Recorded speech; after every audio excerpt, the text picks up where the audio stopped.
Have you ever walked past someone without really seeing them? This is the story of a man almost everyone ignored until a single moment revealed who he truly was and what he had been quietly doing all along. There was an elderly man who lived at the corner of Maple Street. He walked slowly, always with a small wooden box tucked under his arm.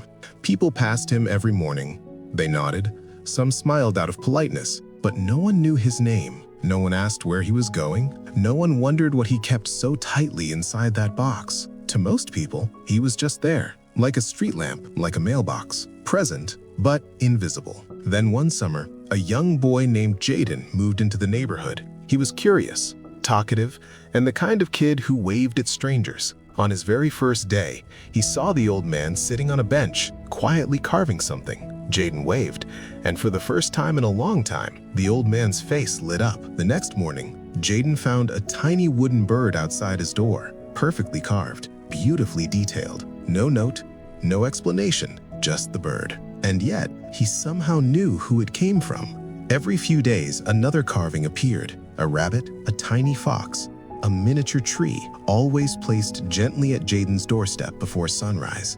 Jaden treasured every piece, but his parents thought they were just scraps of wood. They tossed them into a drawer, barely paying attention. Jaden didn't mind. He simply kept waving at the old man, and day by day, that wave meant everything to him. One evening, dark clouds rolled in. Rain hammered the street. Wind shook the trees. Jaden stared out the window and saw a lonely figure slowly crossing the road. Head down, wooden box clutched tight. Lightning flashed. The old man stumbled, and then he collapsed onto the wet pavement. People saw him. People walked fast. People hesitated, but no one stopped except Jaden. Jaden ran outside, drenched by the rain, shouting for help. "Somebody, please!" Still, people only stared from a distance.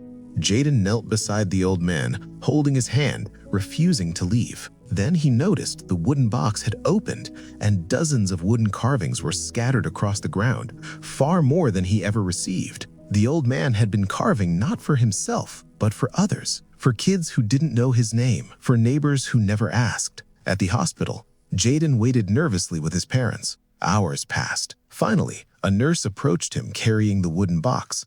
"She wanted you to have this," she said softly. She said, "You were the first person who ever made him feel seen."